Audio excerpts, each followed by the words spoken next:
പ്രമേഹ രോഗികൾ നമ്മുടെ നാട്ടിൽ ഇന്ന് കൂടിക്കൊണ്ടിരിക്കുകയാണ്. നമ്മുടെ വീട്ടിൽ ഒരാളെങ്കിലും ഇന്ന് പ്രമേഹ രോഗിയായിരിക്കും.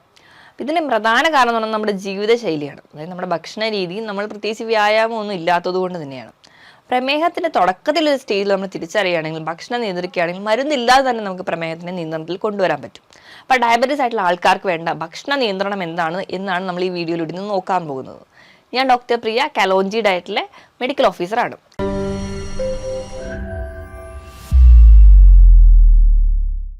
പ്രമേഹം എന്ന് പറയുന്ന ഒരു സൈലന്റ് കില്ലറാണ്. തുടക്കത്തിലേ നമ്മൾ അറിഞ്ഞില്ലെങ്കിൽ അത് നമ്മുടെ ഉള്ളിലുള്ള ഓരോ ഓർഗനെ അഫക്റ്റ് ചെയ്യുകയും കംപ്ലീറ്റ് ഫെയിലിയറിലോട്ട് കൊണ്ടുവരും. അപ്പോൾ ഡയബറ്റീസ് എന്ന് പറയുന്ന ഒരു കണ്ടീഷൻ ഒരുപാട് ലക്ഷണങ്ങളായിട്ട് നമ്മുടെ മുമ്പിൽ വരാറുണ്ട്. നമ്മൾ ചിലപ്പോൾ അത് തിരിച്ചറിയുന്നത് ഒരുപാട് ലേറ്റ് ആയിട്ടായിരിക്കും. ചിലപ്പോൾ ഒരു മുറിവ് ഉണങ്ങാതെ വരുമ്പോഴായിരിക്കും അവർക്ക് പ്രമേഹം ഉണ്ടോ എന്ന് നമ്മൾ നോക്കാറ്.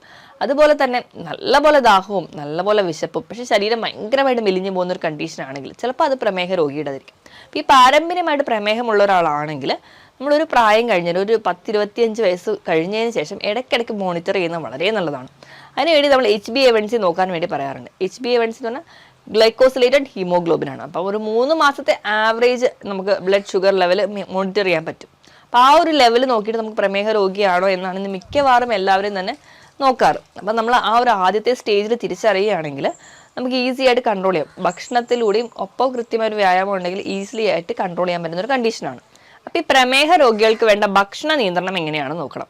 നോർമലി നമ്മളെല്ലാവരും നല്ലപോലെ വയറ് നിറച്ച് ഭക്ഷണം 3 നേരം ചോറ് കഴിക്കാൻ ആഗ്രഹിക്കുന്നവരാണ്.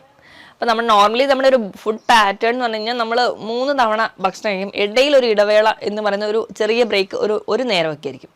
നോർമലി ഈ ഒരു പാറ്റേൺ ആണ്. അപ്പോൾ ഈ ഒരു പാറ്റേൺ നമ്മൾ ആദ്യമേ മാറ്റണം. നമ്മൾ കഴിക്കുന്ന ഫുഡിൻ്റെ ഒരു പാറ്റേൺ എന്ന് പറഞ്ഞാൽ 5-6 തവണയായിട്ട് കഴിക്കുക. ഇപ്പോഴും ക്വാണ്ടിറ്റി കുറയ്ക്കുക, നമ്മുടെ എണ്ണം കൂട്ടുക. അതായിരിക്കണം ഒരു ഡയബറ്റീസ് ആയിട്ടുള്ള ഒരാളുടെ ഫുഡിൽ വരുന്നതിൻ്റെ ആദ്യത്തെ മാറ്റം.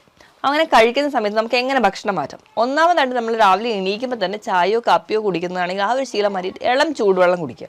ഇപ്പം നിങ്ങൾക്ക് ഉലുവ കുതിർത്ത വെള്ളമൊക്കെ കുടിക്കാം. ഉലുവ കുതിർത്ത വെള്ളം കുടിക്കുകയാണെങ്കിൽ പ്രമേഹ രോഗികൾക്ക് ഒരു പരിധി വരെ നമുക്ക് ആ ഒരു ഗ്ലൈസിമിക് ഇൻഡെക്സ് കൂടി പോകാതെ അത് നിയന്ത്രിക്കാൻ പറ്റുന്നുണ്ട്. അതുപോലെ തന്നെ അവർക്ക് ഒരു പ്രമേഹത്തിൻ്റെ ലെവൽ മെയിൻറ്റെയിൻ ചെയ്യാം.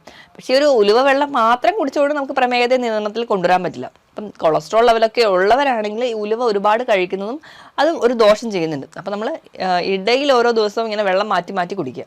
അപ്പം ഒരു ദിവസം രാവിലെ എണീക്കുമ്പോൾ ഉലുവ ഇട്ട് കുതിർത്ത വെള്ളം കുടിക്കാം. അല്ലെങ്കിൽ അടുത്തൊരു ദിവസം നമ്മൾ കറുകപ്പെട്ട ചതച്ച് അല്ലെങ്കിൽ അത് പൊടിച്ച് അതിൻ്റെ ഒരു 1/2 ടീസ്പൂൺ ഇട്ട് വെള്ളം കുടിക്കാം. അപ്പം ഈ കറുകപ്പെട്ടയിൽ സിനമാൾഡിഹൈഡ് എന്ന് പറയുന്നൊരു കണ്ടന്റ് ഉണ്ട്. അത് നമ്മുടെ പാൻക്രിയാസിനെ സ്റ്റിമുലേറ്റ് ചെയ്യും, ഇൻസുലിൻ പ്രൊഡക്ഷൻ കുറച്ചുകൂടി ആക്ടിവേറ്റ് ആക്കുകയൊക്കെ ചെയ്യുന്നുണ്ട്. അപ്പം ഇത് നിങ്ങൾ കുടിക്കാം. അല്ലെങ്കിൽ രാവിലെ എണീക്കുമ്പോൾ തന്നെ ഗ്രീൻ ടീ കുടിക്കാം. അതും നിങ്ങൾക്ക് നല്ലൊരു ഓപ്ഷനാണ്. ഇനി അത് കഴിഞ്ഞ് നമ്മുടെ ബ്രേക്ക്ഫാസ്റ്റിൻ്റെ കാര്യം എടുക്കുകയാണെങ്കിൽ നമ്മളെല്ലാവരും കഴിക്കാൻ താല്പര്യമുള്ളതെന്ന് പറഞ്ഞു കഴിഞ്ഞാൽ രാവിലെ എടുക്കുമ്പോൾ ഇഡ്ഡലി, സാമ്പാർ, അല്ലെങ്കിൽ പുട്ട്, കടല, അപ്പം, കടല, അങ്ങനെയൊക്കെ മാറിയാണ് കഴിക്കുക. അപ്പോൾ ഈ ഒരു ഭക്ഷണത്തിൻ്റെ പാറ്റേൺ ആണ് നമ്മൾ ആദ്യം തന്നെ മാറ്റേണ്ടത്. നിങ്ങൾക്ക് അത്ര ആഗ്രഹം ഉണ്ടെങ്കിൽ നിങ്ങൾ കഴിക്കാൻ 1-2 ദോശയൊക്കെ നിങ്ങൾക്ക് തുടക്കക്കാർക്ക് പെട്ടെന്ന് തന്നെ നമ്മൾ കഴിച്ചുകൊണ്ടിരിക്കുന്ന ഒരു ലെവലിൽ നിന്ന് കുറച്ചുകൊണ്ട് വരാൻ ബുദ്ധിമുട്ടായതുകൊണ്ട് തുടക്കക്കാർക്ക് 1-2 ദോശയെ കഴിക്കാം. അതിലൂടെ മാക്സിമം നമ്മൾക്ക് എപ്പോഴും പ്രോട്ടീനാണ് കൂടുതലായിട്ട് കഴിക്കുന്നത്. ഇപ്പം നമ്മൾ സാമ്പാർ കഴിക്കുമ്പോൾ അതിൽ ധാരാളം കിഴങ്ങ് വർഗ്ഗങ്ങളുണ്ട്. അപ്പോൾ നമുക്ക് ഷുഗർ ലെവൽ വീണ്ടും കൂടാൻ ചാൻസ് ഉണ്ട്. അപ്പോൾ ദോശയോടൊപ്പം നിങ്ങൾക്ക് വേണ്ടി ചമ്മന്തി ഒരു നല്ല ഓപ്ഷനാണ്. ഇനി അതല്ല എങ്കിൽ നമുക്ക് അവിടെ ദോശയോടൊപ്പം കടലക്കറി കഴിക്കാം. അപ്പോൾ കടലക്കറിയുടെ ആ അളവ് കൂടുതലായിട്ട് ഉൾപ്പെടുത്തുക, പകരം ദോശയുടെ ക്വാണ്ടിറ്റി കുറയ്ക്കുക. അപ്പോൾ നമുക്ക് പ്രോട്ടീൻ ഒരുപാട് ചെല്ലുമ്പോൾ ആ ഒരു കാർബോഹൈഡ്രേറ്റിൻ്റെ ലെവൽ അവിടെ കുറയുകയും അത് നമുക്ക് വളരെ നല്ലൊരു ഗുണം ചെയ്യും. ഇപ്പോൾ ഇഡ്ഡലിയൊക്കെയാണെങ്കിൽ 1-2 ഇഡ്ഡലി അത്രയും ആ ഒരു ലെവലിൽ നിർത്തും. അപ്പോൾ ഇനി പുട്ടൊക്കെ കഴിക്കുന്ന ആൾക്കാരാണെങ്കിൽ ആ പുട്ട് കഴിക്കുമ്പം അതിൽ ഒരു ചെറിയ പീസ് മാത്രം പുട്ടെടുക്കുക. കൂടുതലും അവിടെ കഴിക്കേണ്ടതെന്ന് വെച്ച് കഴിഞ്ഞാൽ കടല, മുട്ട, അങ്ങനെ എന്തെങ്കിലും പ്രോട്ടീൻ, നോൺ വെജിറ്റേറിയൻ ആയിക്കോട്ടെ, മീൻ കറി ആയിക്കോട്ടെ, അല്ലെങ്കിൽ മറ്റ് ചിക്കനോ ബീഫ് എന്ത് നോൺ വെജ് ആയിക്കോട്ടെ, അവിടെയൊക്കെ നമ്മൾ പ്രോട്ടീനാണ് കഴിക്കുന്നത്. അപ്പം പുട്ടിൻ്റെ അളവ് വളരെ കുറയ്ക്കുക. വെജിറ്റേറിയൻ അല്ലെങ്കിൽ നോൺ വെജിറ്റേറിയൻ പ്രോട്ടീൻ്റെ അളവ് നല്ലപോലെ കൂടുക. അതുപോലെ തന്നെ ചപ്പാത്തിയുടെ കേസിലൊക്കെ. ഇനി നിങ്ങൾക്ക് നല്ലൊരു ഓപ്ഷനാണ് ഉപ്പുമാവ്. ഉപ്പുമാവ് ഉണ്ടാക്കുമ്പോൾ നിങ്ങൾക്ക് ധാരാളം പച്ചക്കറികൾ അതിനകത്ത് ആഡ് ചെയ്യാം. ബീൻസ്, ക്യാരറ്റ്, ഉള്ളി, തക്കാളി എല്ലാം നമുക്ക് അതിനകത്ത് ആഡ് ചെയ്യുന്ന സമയത്ത് നമ്മൾ എടുക്കുന്ന ആ ഒരു കാർബിൻ്റെ അളവ് വളരെ കുറവായിരിക്കും. അപ്പോൾ നിങ്ങൾക്ക് ഉപ്പുമാവിൽ തന്നെ നല്ലൊരു ഓപ്ഷൻ എന്ന് പറയുന്നതാണ് ഓട്സിൻ്റെ ഉപ്പുമാവ്. ഓട്സ് തിരഞ്ഞെടുക്കുമ്പോൾ ഒരുപാട് പ്രമേഹ രോഗികളും പറയുന്നതാണ് ഞാൻ ഓട്സ് ഒരുപാട് കഴിക്കുന്നുണ്ട്, പക്ഷെ എന്നിട്ടും എനിക്ക് പ്രമേഹത്തിൽ മാറ്റമൊന്നും വരുന്നില്ല. ഈ ഓട്സ് തിരഞ്ഞെടുക്കുമ്പോൾ നമ്മൾ സ്റ്റീൽ കട്ട് ഓട്സ് വേണം തിരഞ്ഞെടുക്കാൻ. സ്റ്റീൽ കട്ട് ഓട്സ് എന്ന് പറഞ്ഞെങ്കിൽ ധാന്യം തവിടോട് കൂടിയ ഓട്സ് ആണ്, ഫുൾ കവറിങ് ആയിട്ടുള്ള ഓട്സ് ആണ്. ഈ ഓട്സ് എന്ന് പറഞ്ഞാൽ നമുക്ക് ആ ഒരു ഫൈബർ റിച്ച് ആയതുകൊണ്ട് തന്നെ ഒരു പരിധി വരെ ഈ ഷുഗർ പേഷ്യൻസിന് കഴിക്കാവുന്നതാണ്. ഇങ്ങനെ നമ്മൾ ഓട്സ് കഴിക്കുന്നതിലാണെങ്കിൽ കൂടി നമ്മൾ ഗ്ലൈസീമിക് ഇൻഡെക്സ് നോക്കണം. നമ്മൾ കൂടുതലായിട്ട് പ്രിഫർ ചെയ്യുന്നത് ഇൻസ്റ്റൻറ്റ് ഓട്സ് ആണ്. ഇൻസ്റ്റൻറ്റ് ഓട്സ് എന്ന് പറയുമ്പോൾ നമ്മളിപ്പോൾ ഒരു കഞ്ഞി ഉണ്ടാക്കി കുടിക്കുകയാണെങ്കിൽ അവിടെ ഒരു ഗ്ലൈസീമിക് ഇൻഡെക്സ് എന്ന് പറഞ്ഞാൽ ഒരു 80-83 ആയിരിക്കും. നമ്മൾ ഓട്സ് വെച്ചിട്ട് പാലിലോ അല്ലെങ്കിൽ വെള്ളത്തിലോ കുറുക്കി കുടിക്കുന്ന സമയത്ത് അവിടെ ഗ്ലൈസിമിക് ഇൻഡെക്സ് ഒരു 90ന് മുകളിലോട്ട് പോകും. അപ്പം പ്രമേഹം നിയന്ത്രിക്കാൻ വേണ്ടി കഞ്ഞി മാറ്റിയിട്ട് ഓട്സ് കഴിക്കുമ്പോൾ അവിടെ ഗ്ലൈസിമിക് ഇൻഡെക്സ് കൂടുതലാണ്. ഗ്ലൈസിമിക് ഇൻഡെക്സ് എന്ന് പറഞ്ഞാൽ ഒരു ഭക്ഷണം നമ്മൾ കഴിച്ചു കഴിഞ്ഞാൽ എത്ര പെട്ടെന്നാണോ അത് പഞ്ചസാര അല്ലെങ്കിൽ ഗ്ലൂക്കോസിനെ പ്രൊഡ്യൂസ് ചെയ്യിക്കുന്നതിൻ്റെ ഒരു ലെവലാണ്. അപ്പോൾ അത് കുറഞ്ഞ ഭക്ഷണമാണ് എപ്പോഴും നമ്മൾ പ്രമേഹ രോഗികൾ കഴിക്കേണ്ടത്. നമ്മളെപ്പോഴും ഓട്സ് തിരഞ്ഞെടുക്കുമ്പോൾ സ്റ്റീൽ കട്ട് ഓട്സ് തിരഞ്ഞെടുക്കാൻ വേണ്ടി നോക്കുക. അതുപോലെ തന്നെ ഇൻസ്റ്റൻറ്റ് ഓട്സ് ഒരു കാരണവശാലും വാങ്ങിച്ച് കഴിക്കാതിരിക്കുക. അതുപോലെ തന്നെ പാലിലോ അല്ലെങ്കിൽ വെള്ളത്തിലോ കാച്ചി കുടിക്കാതിരിക്കുക. എപ്പോഴും ഉപ്പുമാവ് അല്ലെങ്കിൽ പുട്ടായിട്ട് കഴിക്കുകയാണെങ്കിൽ നമുക്ക് ഗ്ലൈസിമിക് ഇൻഡെക്സ് കമ്പിയറബിളി കുറവായിരിക്കും. ഇനി പ്രമേഹ രോഗികൾ ചെയ്യുന്ന ഏറ്റവും വലിയൊരു തെറ്റെന്ന് പറഞ്ഞിട്ടുണ്ടെങ്കിൽ നമ്മൾ ചോറ് മാറ്റും, അതിന് പകരം ചപ്പാത്തി കഴിക്കാമെന്ന് പറയും. ചപ്പാത്തി കഴിക്കുമ്പോൾ അവർ 3-4 ചപ്പാത്തി വരെ കഴിക്കുന്നവരായിരിക്കും. അപ്പോൾ രാവിലത്തെ ബ്രേക്ക്ഫാസ്റ്റിൽ ചപ്പാത്തി കഴിക്കുന്നവരായിരിക്കാം, ഉച്ചയ്ക്ക് ചപ്പാത്തി കഴിക്കുന്നവരായിരിക്കും. അവർ ചപ്പാത്തിയാണ് ഈ ചോറിന് അല്ലെങ്കിൽ കാർബോഹൈഡ്രേറ്റിന് പകരം വെക്കുന്നത്. ഏകദേശം ഗോതമ്പിലായും അരിയിലും ഉള്ള ഗ്ലൈസിമിക് ഇൻഡെക്സ് ഏകദേശം സെയിം ആണ്. ഇപ്പം നമ്മൾ ചപ്പാത്തി ആട്ട കൊണ്ടാണ് ഉണ്ടാക്കുന്നതെങ്കിൽ അത് പോളിഷ്ഡ് ആണ്. അപ്പം അതിൽ തീരെ ഫൈബർ ഇല്ല. അപ്പം നമുക്ക് വീണ്ടും അവിടെ ഒരു ഷുഗർ ലെവൽ കൂടുകയാണ് ചെയ്യുക. ഇപ്പം കമ്പാരബിളി നമ്മൾ വീട്ടിൽ ഗോതമ്പ് വാങ്ങി ഉണക്കി പൊടിച്ചാണെങ്കിൽ കുറച്ചെങ്കിലും ഫൈബർ അതിൽ നിന്ന് കിട്ടുമ്പോൾ നമുക്ക് കമ്പാരബിളി നമുക്ക് കുറച്ചുകൂടി കുറയ്ക്കാൻ പറ്റും. ഇനി നമ്മൾ ഏത് ധാന്യം എടുക്കുകയാണെങ്കിലും അതിൽ ഒരു എന്താ പറയുക, ധാന്യത്തിലൊക്കെ തവിടടങ്ങിയ ധാന്യങ്ങൾ എടുക്കാൻ വേണ്ടി ശ്രദ്ധിക്കുക. അപ്പോൾ നമ്മൾ ഡയറക്റ്റായിട്ട് കാർബോഹൈഡ്രേറ്റ് ഇല്ലാത്ത രീതിയിൽ മില്ലറ്റ്സ് ഒക്കെ ഉൾപ്പെടുത്താൻ വേണ്ടി ശ്രദ്ധിക്കുക. തവിടോട് കൂടിയ ധാന്യങ്ങളൊക്കെ ആകുമ്പോൾ ധാരാളം ഫൈബേഴ്സ് ഇറങ്ങിയിട്ടുണ്ട്. ഇപ്പോൾ നമ്മൾ റാഗിയൊക്കെ ഒരു പരിധി വരെ നമുക്ക് ഉൾപ്പെടുത്താം. ഇപ്പോൾ റാഗിയൊക്കെ ആണെങ്കിൽ നിങ്ങൾ കുറുക്കി കുടിക്കാതെ, ഇപ്പം ഞാൻ രാവിലത്തെ ഭക്ഷണത്തിൽ പുട്ട് പറഞ്ഞ സ്ഥിതിക്ക് നിങ്ങൾക്ക് ആ അരിപ്പൊടിയോട് കൂടി തന്നെ ഒരു 1/4 ഭാഗം റാഗി ആഡ് ചെയ്യാവുന്നതാണ്. അപ്പോൾ നിങ്ങൾ കുറച്ചും കൂടി ഡയബറ്റീസിൻ്റെ ആ ഒരു ടെൻഡൻസി കുറയ്ക്കാൻ സഹായിക്കും. അപ്പോൾ റാഗിൻ്റെ പൊടിയും അതുപോലെ തന്നെ അരിപ്പൊടിയും കൂടെ മിക്സ് ചെയ്ത് നിങ്ങൾക്ക് അവിടെ പുട്ടുണ്ടാക്കാവുന്നതാണ്. അല്ലെങ്കിൽ റാഗിയുടെ മാത്രം പൗഡർ കൊണ്ട് തന്നെ നിങ്ങൾക്ക് പുട്ടുണ്ടാക്കാം. അതിനോടൊപ്പം തന്നെ ഒരു പ്രോട്ടീൻ്റെ കറി കൂടി ആകുമ്പോൾ ഒരു പരിധി വരെ നമുക്ക് പ്രമേഹത്തിനെ നിയന്ത്രിക്കാൻ പറ്റും. ഇനിയിപ്പം ഇഡ്ഡലി, ദോശ എന്തും ആയിക്കോട്ടെ, അപ്പം എന്തും ആയിക്കോട്ടെ, അതിനോടൊപ്പം നിങ്ങൾക്ക് റാഗി പൗഡർ ആഡ് ചെയ്യുകയാണെങ്കിൽ നിങ്ങൾക്ക് അയണും കാൽസ്യം അതിനോടൊപ്പം തന്നെ പ്രമേഹം കൂടി നിയന്ത്രിക്കാൻ പറ്റും. അപ്പോൾ ഈ ഒരു രീതിയിലായിരിക്കണം നിങ്ങളുടെ ബ്രേക്ക്ഫാസ്റ്റ് എപ്പോഴും പോകേണ്ടത്. എപ്പോഴും ഒരു കാർബോഹൈഡ്രേറ്റും അതിനേക്കാളും ഇരട്ടി അളവിൽ പ്രോട്ടീനും കൂടെ ഉൾപ്പെടുത്തുക. അതിപ്പോൾ ഏത് തരത്തിലുള്ള പ്രോട്ടീനും നിങ്ങൾക്ക് ഉൾപ്പെടുത്താവുന്നതാണ്. ഇനി ഒരു 11 മണിക്കാവുമ്പം നമുക്ക് വീണ്ടും ഒരു ചായ അല്ലെങ്കിൽ എന്തെങ്കിലും ഒരു പ്രോബയോട്ടിക് ആയിട്ട് തൈരോ മോരും വെള്ളം അങ്ങനെ എന്തെങ്കിലും നിങ്ങൾക്ക് ഉൾപ്പെടുത്താം. നാരങ്ങ വെള്ളമൊക്കെ വളരെ നല്ലതാണ്. അപ്പം ആ ഒരു ടൈമിൽ നിങ്ങൾക്ക് ഒരു പിടി നട്ട്സ് കഴിക്കാം. ആ ഒരു നട്ട്സ് എന്ന് പറഞ്ഞാൽ കൂടുതലും ബദാം ഒക്കെ നിങ്ങൾക്ക് ഉൾപ്പെടുത്താവുന്നതാണ്. ഒരു പിടി മാത്രം കഴിക്കുക. ആ ഒരു നട്ട്സ് മാത്രമേ ആ ഒരു ടൈമിൽ കഴിക്കുക. ഇനി നമ്മൾ ഉച്ചത്തെ ഒരു ഫുഡ് എടുക്കുകയാണെങ്കിൽ അതിന് മുൻപായിട്ട് നിങ്ങൾക്ക് ഒരു ബൗൾ സാലഡ് കഴിക്കാം. സാലഡ് എന്ന് പറയുമ്പോൾ നിങ്ങൾക്ക് ക്യുക്കമ്പറും അല്ലെങ്കിൽ മറ്റ് ക്യാരറ്റൊക്കെ ഫ്രഷ് ആയിട്ട് കട്ട് ചെയ്തിടാം. ഇപ്പം ഡയബറ്റീസ് ഉള്ള ഒരാൾക്ക് കൂടുതലും ഈ ക്യാരറ്റൊന്നും അത്ര പ്രിഫറബിൾ അല്ല. കാരണം മണ്ണിനടിയിലുള്ള എല്ലാ വസ്തുക്കളും പ്രമേഹത്തിൻ്റെ ലെവൽ കൂട്ടാൻ വേണ്ടി കാരണമാകുന്നുണ്ട്. അപ്പോൾ അവർക്ക് ക്യുക്കമ്പർ തന്നെ നല്ലപോലെ കട്ട് ചെയ്ത് അതില്ലാതെ വേണമെങ്കിൽ തക്കാളി ആഡ് ചെയ്യാം. ക്യുക്കമ്പറും തക്കാളി ഇട്ടിട്ട് ഒരു ഇച്ചിരി ഒലിവ് ഓയിലും കൂടി ഒരു ഡ്രസ്സിങ് ആയിട്ട് ആഡ് ചെയ്യുകയാണെങ്കിൽ ഒലിവ് ഓയിലുള്ള omega-3 ഫാറ്റി ആസിഡ്സ് ഈ കോശങ്ങളൊക്കെ ഉണ്ടാകുന്ന നീർക്കെട്ടുകൾ കുറയ്ക്കുന്നുണ്ട്. ഇനിയിപ്പോൾ ഈ ക്യുക്കമ്പറിലാണെങ്കിൽ ധാരാളം വാട്ടർ കണ്ടന്റ് ഉണ്ട്. അതുപോലെ തന്നെ ഇതിൽ vitamins K, A, C, K ഒക്കെ ഉണ്ട്. അപ്പോൾ ഈ ഒരു വൈറ്റമിൻസ് നമുക്ക് സപ്പോർട്ട് ചെയ്യുന്നുണ്ട്. അതുപോലെ തന്നെ കാർട്ടിലേജിൻ്റെ ഗ്രോത്തിനും സ്കിന്നിനൊക്കെ ക്യുക്കമ്പർ ഭയങ്കര നല്ലതാണ്. അപ്പോൾ ഈ വെള്ളരിക്കയും ഒക്കെ കട്ട് ചെയ്ത് കഴിക്കുകയാണെങ്കിൽ നമുക്കൊരു വയറിൻ്റെ ഫില്ലിങ്ങും ആവും. അപ്പം നമ്മുടെ ചോറിന് കുറച്ച് മുൻപായിട്ട് ഇത് ഒരു അരമണിക്കൂർ 1 മണിക്കൂർ മുൻപ് നമ്മൾ ഇത് കഴിക്കുകയാണെങ്കിൽ ഒരു പരിധി വരെ നമുക്ക് വിശപ്പ് കുറച്ചുകൂടെ കുറയും. ഇനി ഒരു 2 ഗ്ലാസ് വെള്ളമെങ്കിലും കുടിക്കുക. അത് കഴിഞ്ഞിട്ട് നമ്മൾ ഫുഡ് കഴിക്കാൻ വേണ്ടി നോക്കുക. ഫുഡ് കഴിക്കുന്ന സമയത്തും മാക്സിമം കാർബോഹൈഡ്രേറ്റ് കുറയ്ക്കാം. ഇനിയിപ്പോൾ നിങ്ങൾ കഴിക്കാൻ ആ ഒരു തുടക്കം ഡയറ്റിലോട്ട് വരുന്ന ഒരാൾക്കാരാണെങ്കിൽ തുടക്കത്തിൻ്റെ സമയത്ത് ഒരു പിടി ചോറ് അല്ലെങ്കിൽ 1-2 ചപ്പാത്തി മാത്രം നിങ്ങൾക്ക് കഴിക്കാവുന്നതാണ്. ധാരാളം പ്രോട്ടീൻസ് കഴിക്കാം. അപ്പോൾ പയറ്, കടല, പരിപ്പ് ഇത് നിങ്ങൾക്ക് കറി വെച്ചിട്ടോ തോരനായിട്ടോ കഴിക്കാവുന്നതാണ്. ഇതിനോടൊപ്പം തന്നെ നോൺ വെജിറ്റേറിയൻ ആയിട്ട് നിങ്ങൾക്ക് മുട്ട കഴിക്കാം, ഇറച്ചി, മീൻ ഇതെല്ലാം നിങ്ങൾ കറി വെച്ച് കഴിക്കാൻ കുറച്ചും കൂടി ശ്രദ്ധിക്കുക. ഇനി ഇതിനോടൊപ്പം തന്നെ ഫ്രൂട്ട്സ്, വെജിറ്റബിൾസ് ഒക്കെ കഴിക്കാം. ഇപ്പോൾ പ്രമേഹ രോഗികൾക്ക് ഫ്രൂട്ട്സ് കഴിക്കാവോ എന്ന് നിങ്ങൾക്ക് ഒരുപാട് പേർക്ക് സംശയം ഉണ്ടാവും.